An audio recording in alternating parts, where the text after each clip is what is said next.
Kelly has stuck by her sister from day one. Let's talk about it.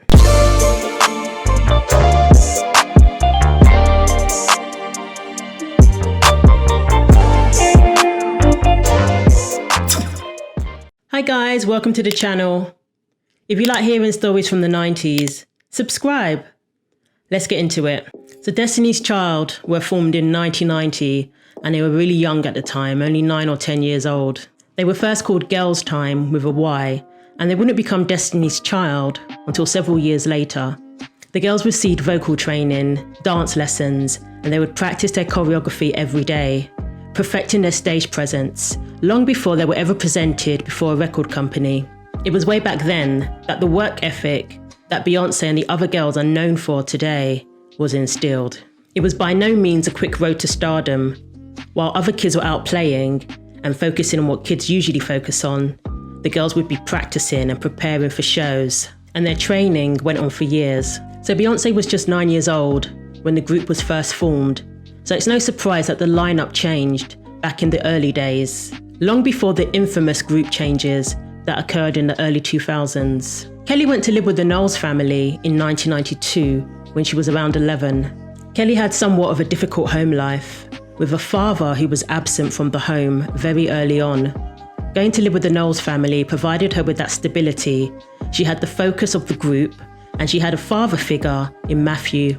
Kelly spoke about how having an absent father affected her, saying the following: "My understanding of where my dad was as a kid was that he was not really ready as a father.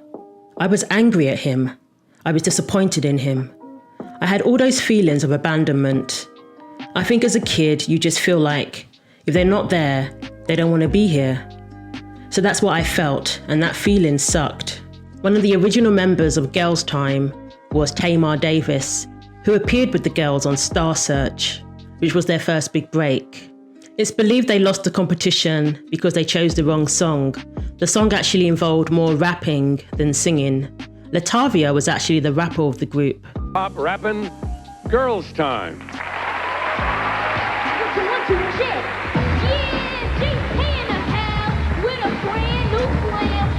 Of course, the girls were devastated to have lost their first big competition. Matthew said the girls were crying, but he said the host of the show, Ed McMahon, reminded him that the people who go on to be stars are not usually the ones who win the competition. You know, Mr. Knowles, the people that consistently win on Star Search are never successful professionally. It is the ones who lose and make changes in their organisation. They rededicate and refocus. It was after Star Search, when the group had their first big change in the lineup. Tamar ended up leaving because her parents wanted her to focus on school. And there were two other girls who were sisters, Nikki and Nina. They also got cut from the group. LaToya ended up joining the group a little after Star Search, and that's when they became a quartet. When the group became Destiny's Child and blew up, Tamar said she was left devastated. What was it like watching those girls as they go along their journey and you're sitting in school and you're like, ay, ay, ay, ay, ay? I remember just crying at night. They just became huge. So it was very hard for me. You know, it's funny, I had not spoken to the girls since we were 10 years old. 13 years later, Tamar and Beyonce reunited. Beyonce was in a row in front of me and we ended up hugging each other. And it was just like, are we really grown women hugging each other at the Grammys? I'll never forget that moment. Tamar ended up getting discovered by Prince, who she met at a party. She ended up working with him and going on tour with him. And at one point, she was labelled one of his muses. In 2016, Tamar was encouraged to audition for The Voice. But I kind of feel people who win those competitions don't really have the sort of career you expect them to. Tamar is now an independent artist, and she has released 4 albums, including one that was released just last year. So Destiny's Child did struggle to find success in the early days. They actually had a deal with Elektra Records, but apparently Matthew offended one of the executives and they ended up losing their deal. At just 14 at the time, Beyonce was devastated to have lost the deal. Perhaps back then, maybe there were some personality traits within Matthew that rubbed people the wrong way. In subsequent interviews, Farrell would say that he was loud and she didn't like the way he spoke to her. But with all of the changes within the group, Kelly has never said a bad word about Matthew, even though other members who ended up leaving criticised him. It's no secret that from day one, Beyonce was pushed forward as the star within the group. This could be due for many reasons. Perhaps they believed she had the best look, that was the most commercial, or it could simply be because she had the best voice. Naturally, with her dad being the manager, it's not surprising that he would put his daughter first. And ultimately, Destiny's Child became a family business. There was a lot riding on the success of the group. In 1995, Matthew and Tina were reported to have gone bankrupt. They allegedly had a $38,000 tax lien, and they had to sell the family home. This was a really tough time for the family. They had to leave their family home and move into a small townhouse. It's believed that funding the group and investing into the group is what led to this. So it made sense that they would put Beyonce at the forefront. If it wasn't for Tina and Matthew, there would be no group. They're the ones who put everything on the line to invest into the group's success. Matthew had left his job to manage the group, so they were all under a lot of pressure. He admitted that he had made some mistakes, but ultimately it was because of him that the girls ended up getting a deal with Columbia Records. So according to sources, Tina and Matthew were always pushing for Beyonce to be the biggest star. Latavia's auntie, Yvonne Boyd, was quoted as saying the following: "When Latavia would take over, it upset Tina. Oh no, she would say, Beyonce is the leader, and she should be the one doing the talking." So I don't know, maybe Beyonce was considered the leader of the group, and perhaps Kelly saw herself as second in command. She actually introduced herself once as the second lead vocalist. Also the fact that I'm the second lead vocalist of the group, and that's about it. I'm Latavia. I sing the bottom, and I'm also the spokesperson of the group. So a lot of people saw that interview and assumed that Beyonce and the others were throwing shade at Kelly for calling herself the second lead vocalist. But LaToya, to be fair, has come out and said that that was actually true. The video was so funny, wasn't it funny? It was funny, I laughed. I was like, when did that even happen? And look at my face. I was just like giving shade. I think we were all giving shade. I think we were all tired, but I think people thought it was one thing and it really wasn't. Like, what Kelly was saying was true. Like, everybody knew the position. That's why the group worked for as long as it did. It's because everybody played the position. And I've seen a lot of interviews with Destiny's Child, and Beyonce doesn't take over. She doesn't actually take the lead in many of the interviews I've seen. Latavia actually speaks a lot in the interviews, so perhaps maybe she saw herself as the spokesperson, and as LaToya said, that was considered her role. So I don't know how true that statement was that Latavia's auntie allegedly made. It doesn't seem like from the interviews that they wanted Beyonce to do all the talking. Definitely most of the singing, but not necessarily the talking. They have all spoken up in interviews, and all of them appeared comfortable doing so. When it comes to the singing, we rarely heard Latavia and LaToya sing. We definitely heard a little bit more from Kelly, but of course it was mainly Beyonce, who was considered the lead singer, I guess. Whether or not that was their intention, the fans certainly saw it that way. Now, during the time when there were some lineup changes, Kelly actually alluded to not everyone being able to sing. One of them famously said, all the bad apples within the group are gone, and Kelly then said that everybody's able to sing lead, which I found kind of shady. So was that the reason why the other members didn't sing? Maybe they were unable to sing lead. However, we know that's not true because LaToya actually had her own solo career, and her voice sounded pretty good to me. And Latavia actually started out as a rapper, so maybe that's why she didn't sing much. Years later, when Latavia appeared on R&B Divas, she was reluctant to sing. When all the other divas were encouraging her to do her thing, she was really shy about it. So it appeared that what had happened in DC did affect her confidence. She did end up singing, and she does have a nice deep voice. I do believe she can sing, but perhaps her voice wasn't the strongest of the four. As for Beyonce being pushed as the main star of the group, years later, Farrah would actually do an interesting interview, allegedly saying that she and the others were encouraged to tan using sunbeds. I can't find the actual interview, but I do believe it was Farrah who said that. And in R&B Divas, Latavia was actually accused of bleaching because she does look a few shades lighter than she did back in the 90s when she was in Destiny's Child. She just said that that wasn't the case, that she actually was tanning back then, and that's why she appeared darker. So I don't know, it sounds like there's some truth to what Farrah claimed. And they asked her, did Beyonce tan? And she said, only when she's on the beach. And clearly it kind of does seem that Matthew had the mentality that in order to be successful within the industry, you had to be light-skinned. He actually said in his book that, if Beyonce had been darker, he doesn't know if she would have been as successful. In an interview with Sirius XM, Matthew claimed that Beyonce benefited from being light-skinned, whereas Kelly was hindered. In the music industry, there's still segregation. Programmers, especially at pop radio, have this imagery of what beauty looks like. If you look back, even at Whitney Houston, if you look at those photos, how they lightened her to make her look lighter complexioned, because there's a perception and a colorism. The lighter that you are, the smarter and more economically advantaged. There's a perception all around the world about color. Even with black folks, there's a perception. Kelly has spoken out in the past about her insecurities regarding her complexion and how Knowles and Beyonce were instrumental in helping her overcome this.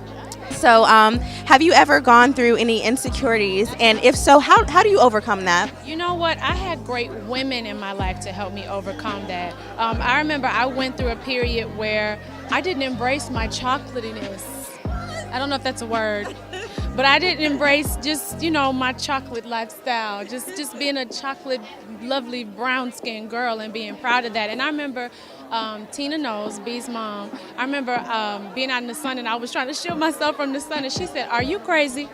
She said, "You are absolutely gorgeous," and just told me how beautiful I was and how rare chocolate is and how gorgeous the skin is and all of this stuff. And I was just like, yeah, like a light went off, you know what I mean? And so between her and my mother and then me sitting out in the sun a little more just to be a little bit more chocolate, right? Yeah, you just embrace it. You embrace everything that you are. So, anyway, in 1999, LaToya and Latavia ended up leaving Destiny's Child in the most sensational way. Well, technically, they didn't actually leave. They were thrown out of the group, and they weren't even told about it until they turned on their TV and saw two new girls in their place, singing in the music video for Say My Name, lip-syncing to their vocals. In the book, Becoming Beyonce, author J. Randy Taraborelli said the following: they had questions about the money they were earning, and they felt they were not getting enough attention, both on record and on stage. And then he said Kelly and Beyonce got quite annoyed with the other two. Kelly told him to take it up with Matthew and stop causing drama.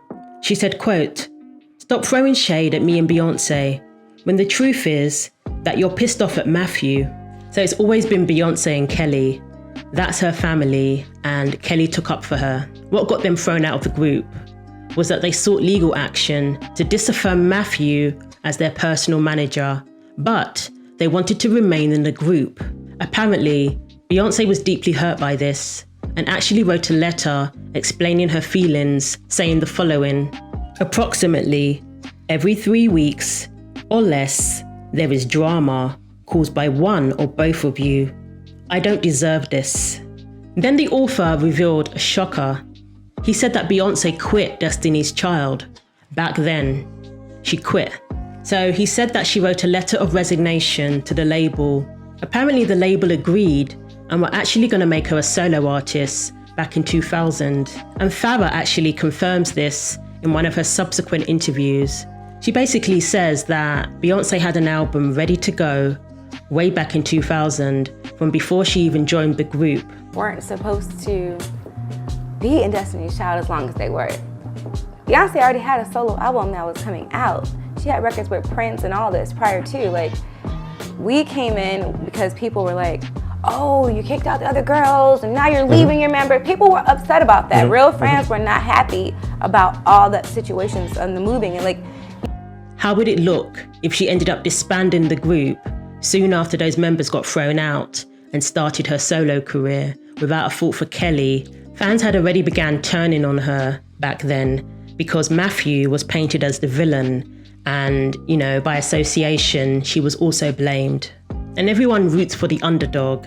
And apparently it was Tina Knowles who fought to keep the group together. She went for a meeting with aspiring singer Tamitra Michelle Williams, and Kelly actually suggested Farrah, and that's how they came up with the idea to just replace the other two and continue with the group. And Paul Latavia and Latoya ended up finding out when the music video for Say My Name premiered. So they filed the lawsuit the following year.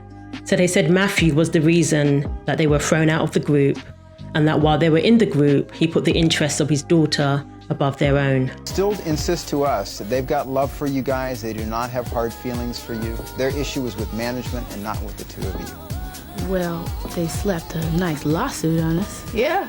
So that's a lot of love. That's some hard love, isn't it? So this case was settled out of court. However, there were more issues after Destiny's Child had moved on and released their next album, Survivor. So the girls argued that the line from the song breached a condition of a previous settlement, which precluded any party from making disparaging remarks about one another.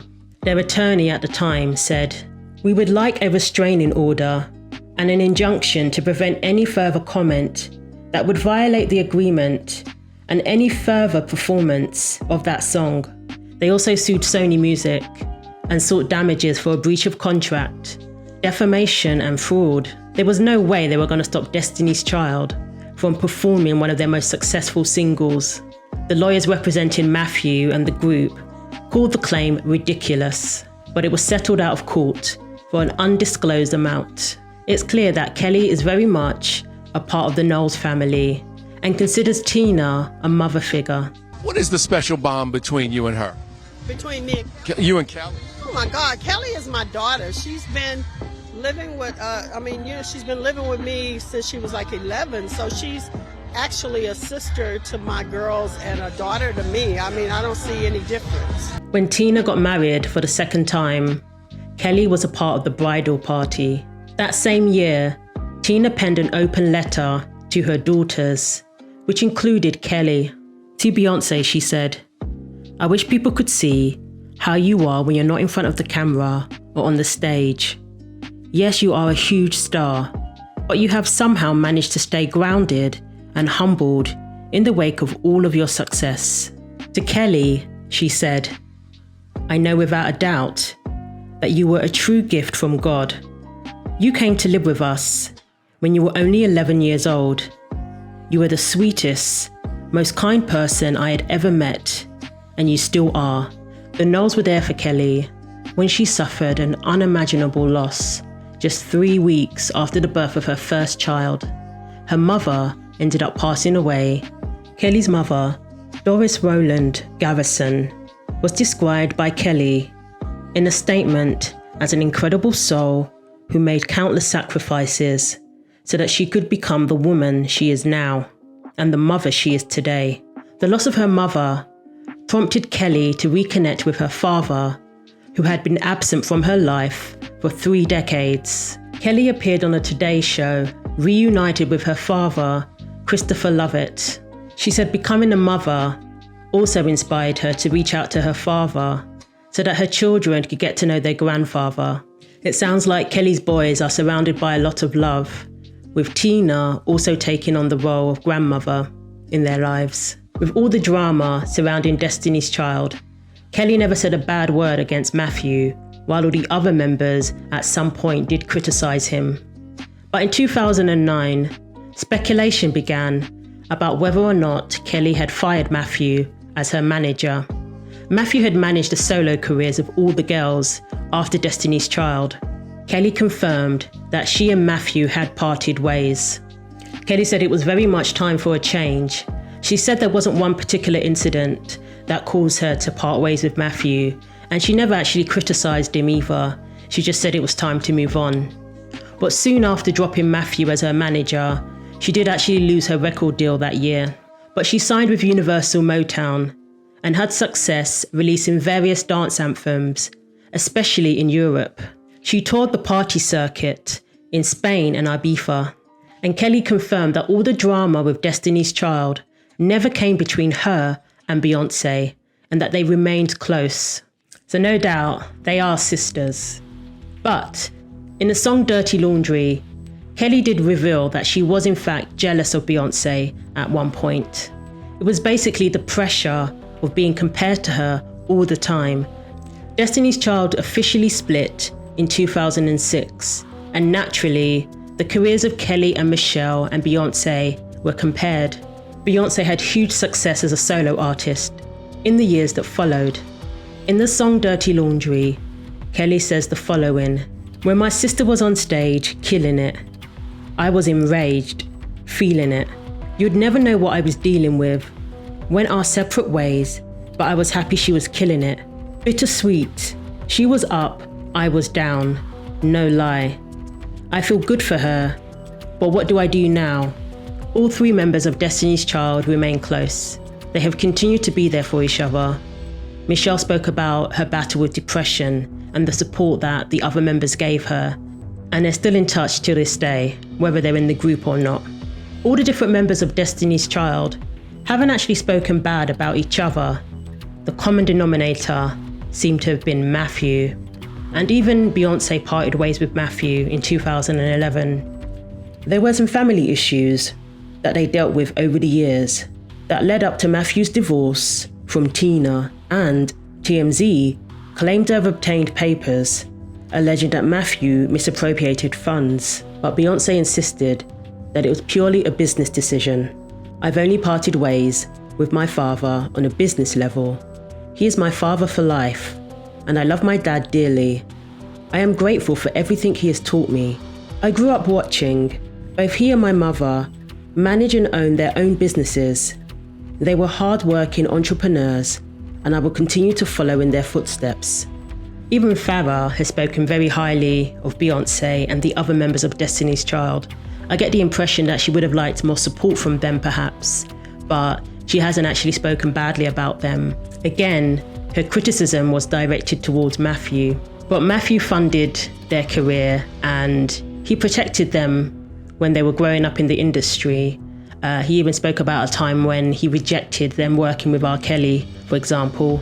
So, he's looked out for the girls, and maybe he has his flaws and he's admitted that, and it didn't really sit well with people at times. But ultimately, the group were a success. And fans were super excited to see Beyonce and LaToya taking a photo together that was shared on Instagram. I don't think any of the members actually regret being in the group in the first place. For all of them, it was an opportunity of a lifetime. We were always civilized. That's what I'm most proud of. From the rumors to the lawsuits to false accusations, it was really tough. We were strong because we had each other. There were times when I couldn't even be strong enough. So I had B. She was the only thing I knew. She was my only friend. Thanks for watching. Share your thoughts below. I read the comments. Like and subscribe for weekly videos. And don't forget to click the bell for more.